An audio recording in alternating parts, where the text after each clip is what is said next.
you a true crime story and we drink. The following content may be disturbing to some.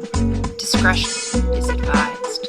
If you choose to enjoy one of our themed margaritas, please ensure that you are of legal drinking age and have fun but drink responsibly.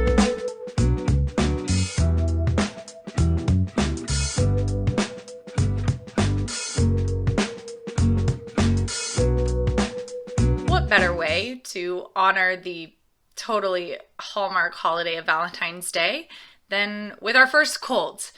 Today, we talk about the unending wild devotion of a cult member to a cult leader. A weird kind of love, but a kind of love nonetheless. And when I tell you this cult was all about free love and public nudity, you might see the connection even a little bit more.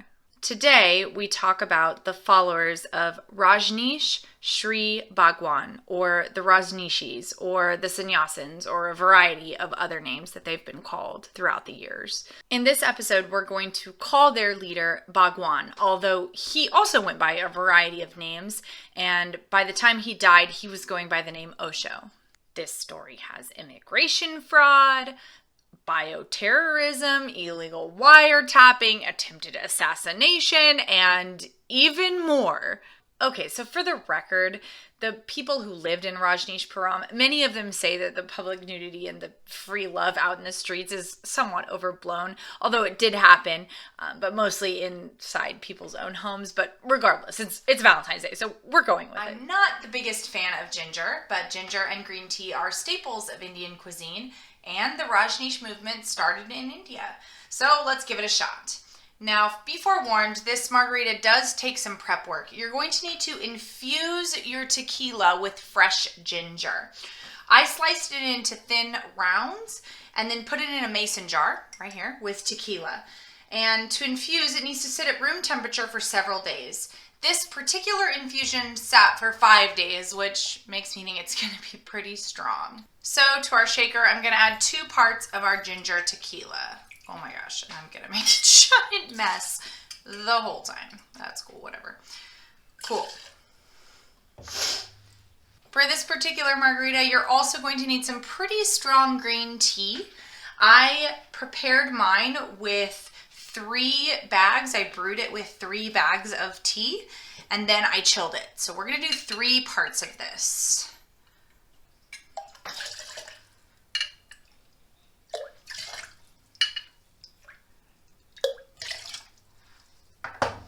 This particular recipe requires honey simple syrup, so you should make the same honey simple syrup from episode 2. Personally, I just added hot water to honey in equal parts to make my simple syrup.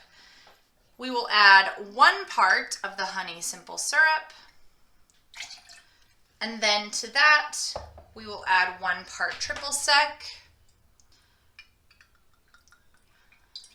and 1 part lime juice.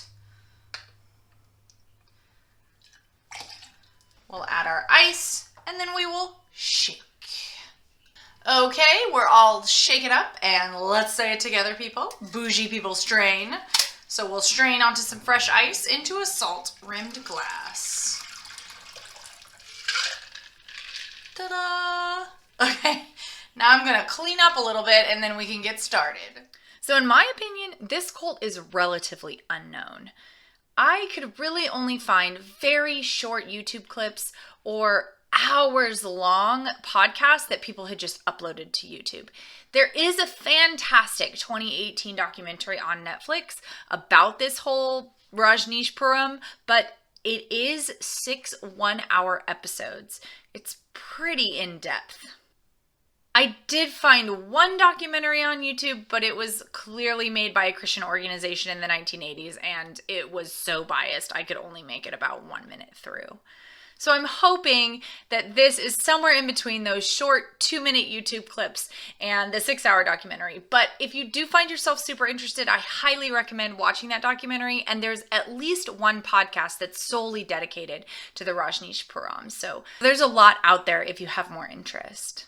I gotta say, this story is incredibly complicated, and I did my best to boil it down to the most important and most exciting parts, but it's pretty complicated. Most Americans today probably only remember Bhagwan Sri Rajneesh as the sex guru, or the guru of the rich. He's most infamous for his teaching on sex and his 93 Rolls Royces. But our story actually begins in India in 1931.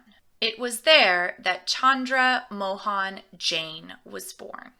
He was raised by his maternal grandparents, and as a teenager, he turned into a typically rebellious kid, questioning everything from religion to politics to social norms. This would obviously become a trend throughout his entire life. Bhagwan spent the early part of his life studying philosophy and traveling all around India, speaking about mysticism and Eastern spirituality.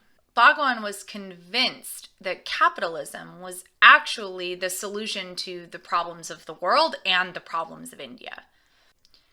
He was actually a contemporary of Mahatma Gandhi, but this belief in capitalism really led him to say some pretty controversial things against Mahatma Gandhi. At one point, he called him a, quote, masochist who loved poverty, end quote. Yikes. He advocated and promoted what he called free love. In 1968, he published a book entitled From Sex to Superconsciousness, and that's how most of the world became aware of Bhagwan. Bhagwan supported technology, science, and all kinds of birth control methods, including abortion. He also claimed that people with disabilities should be killed in order to free them from a life of suffering and to potentially allow them to be reborn into a different, better life. Eventually, Bhagwan found a series of wealthy investors who helped him to create a meditation center, and he ended up quitting his job as a philosophy professor. He began recruiting followers, whom he called neo-sannyasins, but for the most part, we're going to call them Rajneeshis. At this time, he officially changed his birth name to Bhagwan Sri Rajneesh. Bhagwan means blessed one. Sri has the English equivalent of the word sir, and Rajneesh means teacher. By the early 1970s, Bhagwan had amassed nearly 4,000 Rajneeshis in India. He founded an ashram in the city of Pune. The disciples who went there were expected to take Hindi names. They were expected to wear a necklace with 108 beads and an image of Bhagwan, and they were expected to wear robes of either orange or red. In India, they were often called the Orange People. This sort of became a worldwide phenomenon, and he was recruiting people from all over the world, but primarily from Europe, who moved to Pune in order to study under Bhagwan and to be a part of his movement. By 1981, it was time for Bhagwan and his disciples to move once more, and it was at this point that our secondary lead character comes into play. Ma Anand Sheela, who had been appointed as Bhagwan's personal secretary, really takes her rise to power at this time. In my opinion, Sheela is by far the most interesting character in this entire story and could definitely be an episode by herself. Sheela was tasked with finding a new location for all of the disciples to move from because things were not looking so positive politically for the Rajneeshis in India. Plus, they wanted to be able to expand and grow. Sheela had actually gone to college in the United States, and she believed that the United States was the place where the Rajneeshis should move because of all of the religious freedom that was supposedly granted to people in the United States.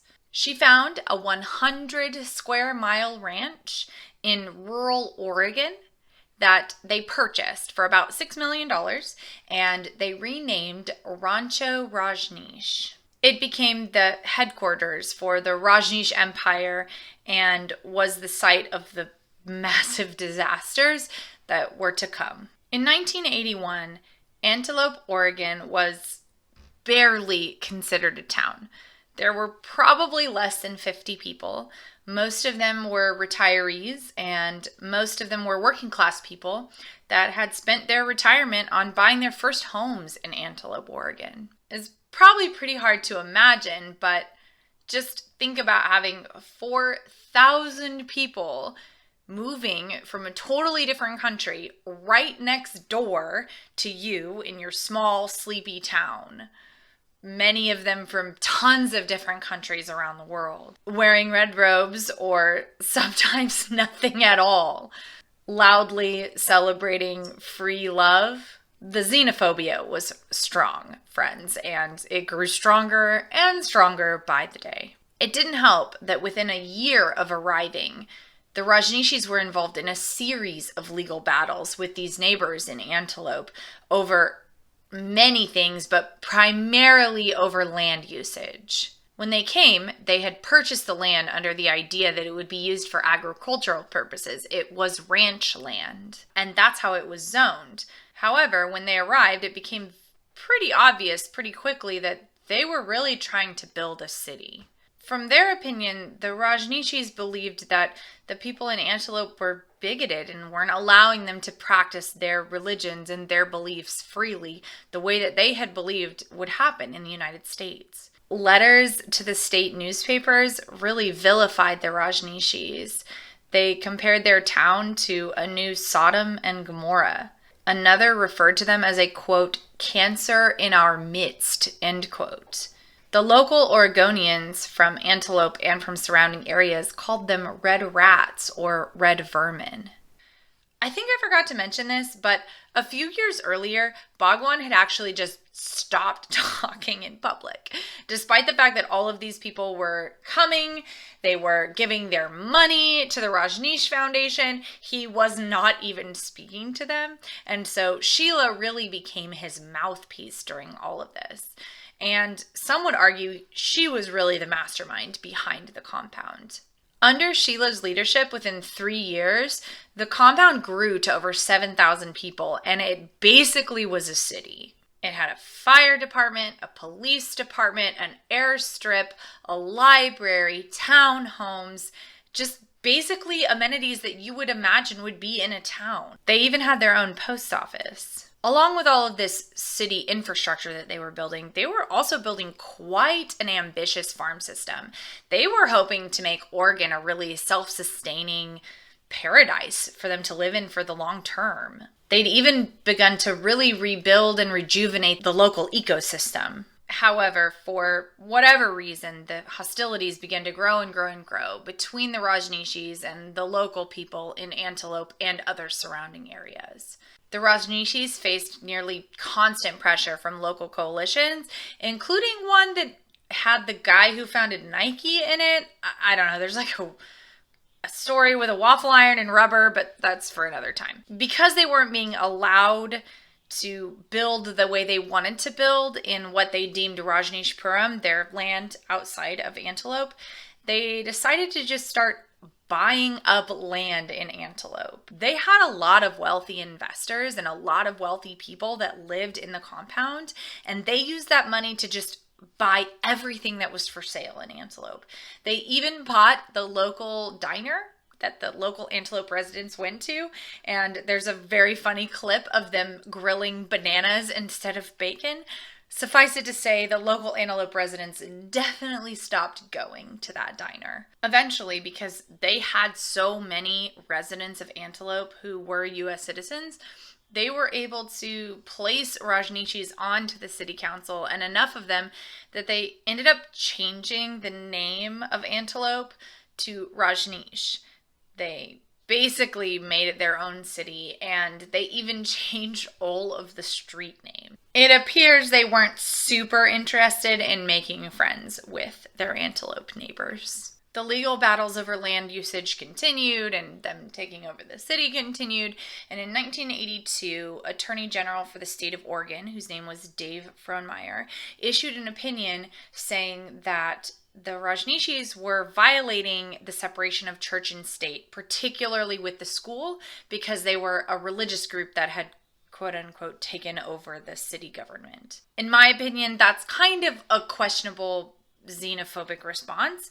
The truth is there are lots of communities throughout the United States where there's a large religious population that sort of runs things, so to speak. I mean, you can just look at Mormons in Utah as an example, and there's plenty of other examples. But this was an Eastern religion, and people looked a little bit different and wore different clothing and had different beliefs.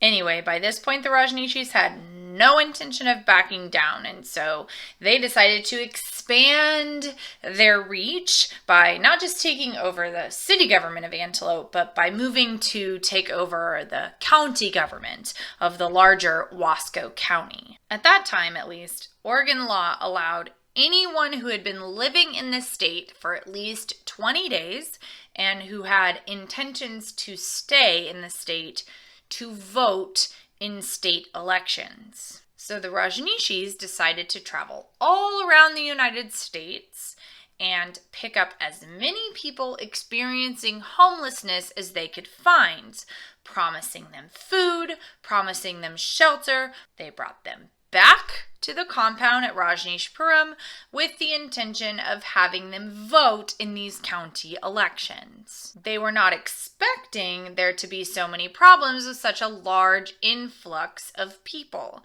And there were problems. So to help counteract that problems, evidently, they gave these people experiencing homelessness beer laced with drugs. And when that wasn't enough, and they realized that having these people there was more trouble than it was worth, they literally just drove them around Oregon and dropped them off in random places. They just dumped them back on the street. In addition, Sheela coordinated the attack of at least 10 salad bars at restaurants throughout Wasco County by infecting them with salmonella. Their goal was to incapacitate the people who could vote in the county by making them sick with salmonella poisoning. The thought was they would be too sick to go vote. And then the Rajneeshis, with their new friends that they had brought in from busing around the country, would go vote and would win in these county elections. The attack sickened 751 people, including Wasco County officials, and 45 people did end up hospitalized, but thankfully no one was killed. This incident is still regarded as the largest bioterrorism attack in United States history. Y'all, we're not even going to go into their other plot that they had, which was to infect the entire water system of the county by grounding up beavers. Yeah, I don't even know. Additionally, Sheela coordinated the sham marriages of at least 400 Rajneeshis so that they could become residents and, you guessed it, vote. Oh, and they literally illegally wiretapped almost the entire Rajneeshpuram compound. This was the largest wiretapping case in Oregon history.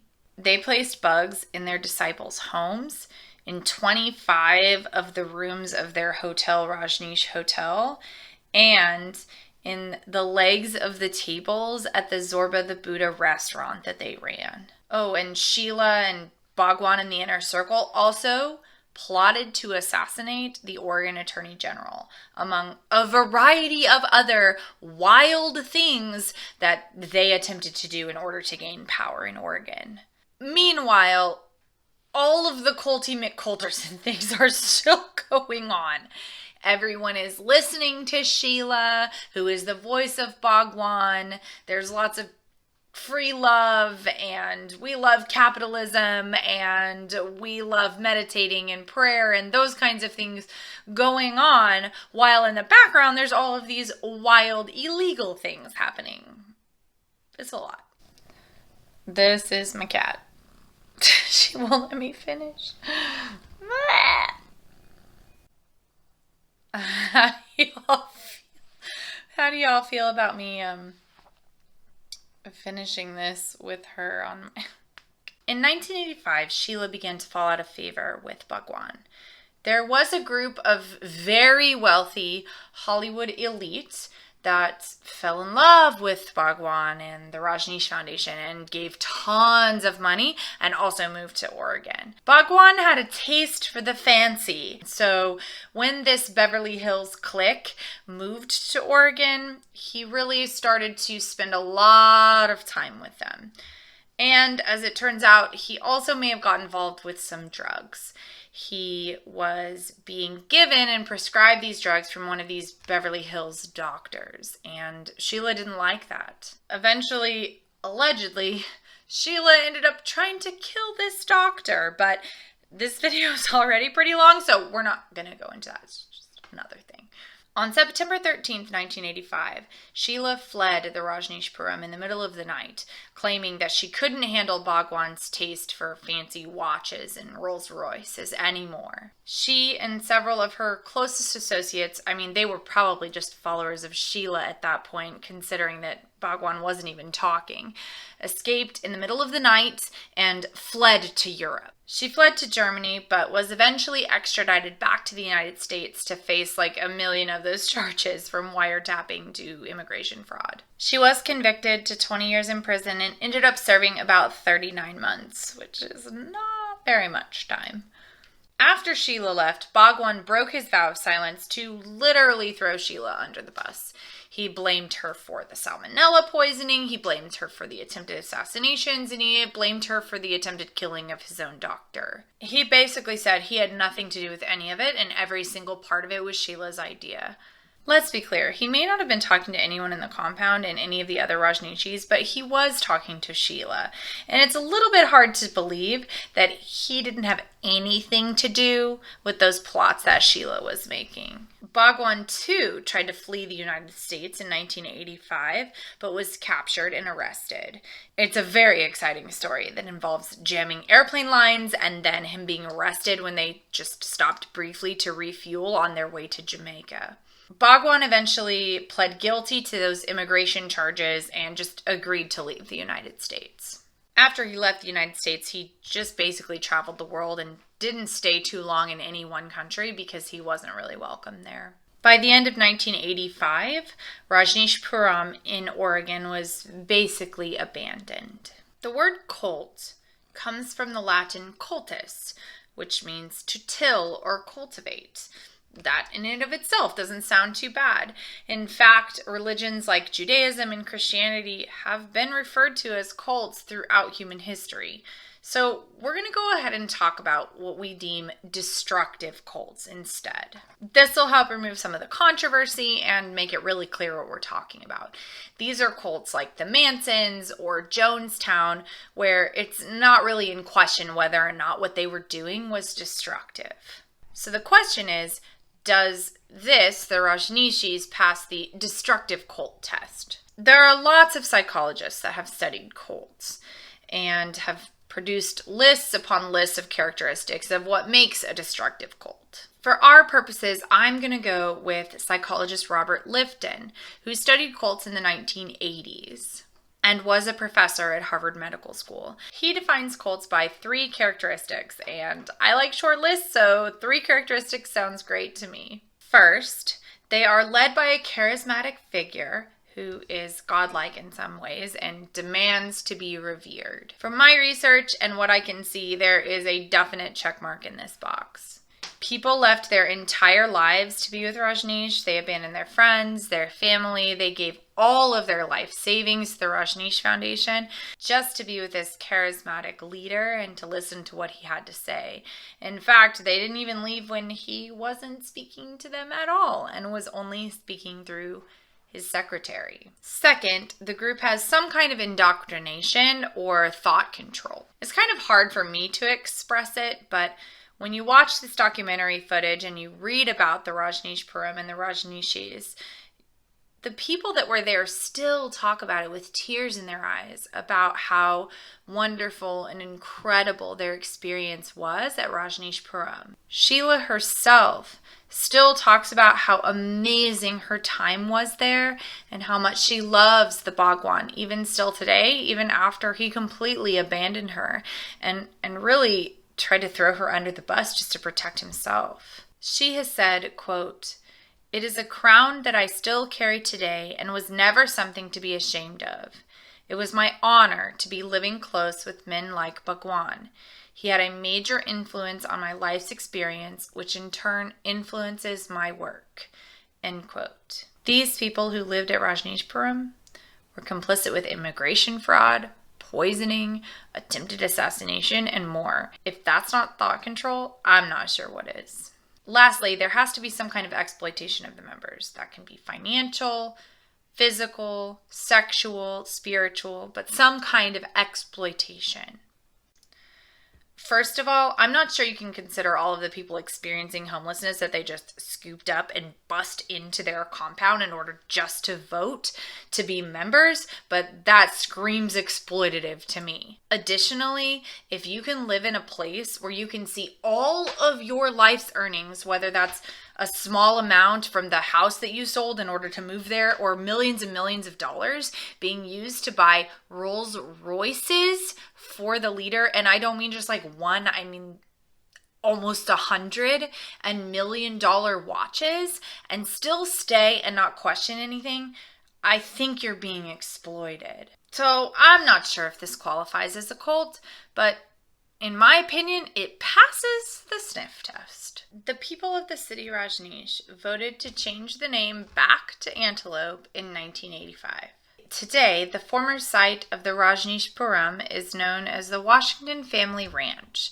It's a Christian summer youth camp run by the organization known as Young Life. As for the Bhagwan's original ashram, it's still functioning in India. You can go there and study Rajneeshism, and they'll even give you one of those red robes. Rajneesh died suddenly on January 19th, 1990. He was only 58 years old. His death certificate lists his cause of death as a heart attack, but many of the Rajneeshis believe that there was foul play involved in his death. Sheela served time in prison and ended up in Switzerland, where she opened up 2 homes for people with disabilities.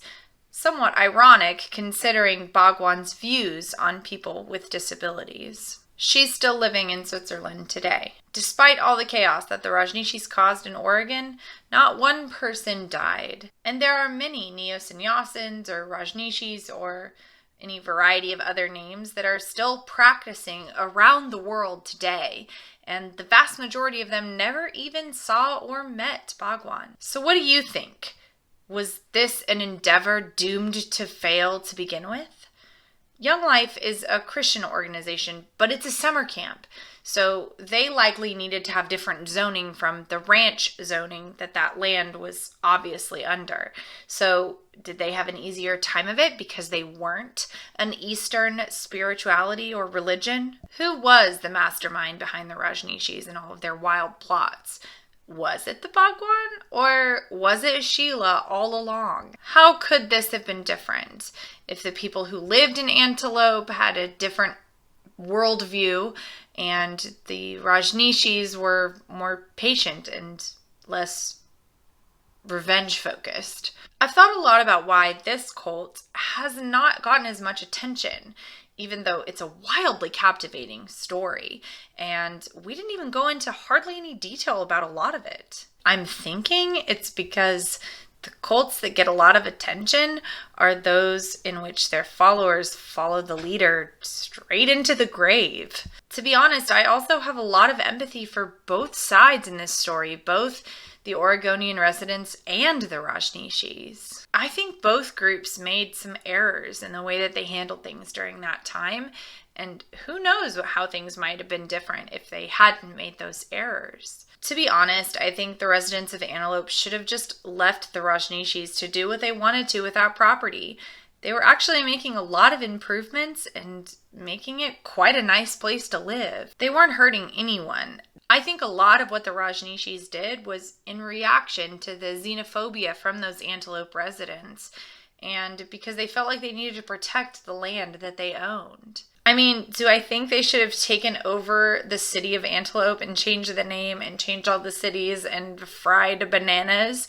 Probably not. I mean, none of that was illegal. It was a little bit rude, but it wasn't illegal. Should they have made plots to poison everyone in Wasco County and to have people assassinated?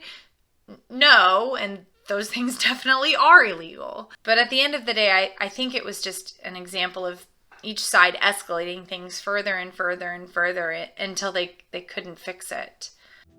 Thanks for hanging out with me. If you have an idea for a case, or more importantly, a margarita, feel free to drop it in the comment section below, or even better, come and hang out with us on Instagram. The link is in the description box. Next week, my friends, we're discussing the Capitol riots in January, and I think I'm gonna need a pretty strong margarita, and you probably will too. If you're watching on YouTube and haven't subscribed yet, it would really help if you did, and make sure you hit that bell so that you get notifications. While you're at it, also click that like, and if you're listening on your favorite podcast app, make sure to leave a review. Everything helps spread the word about Margs and Mayhem. See you next week, and remember, there are always alternatives to murder and salmonella poisoning.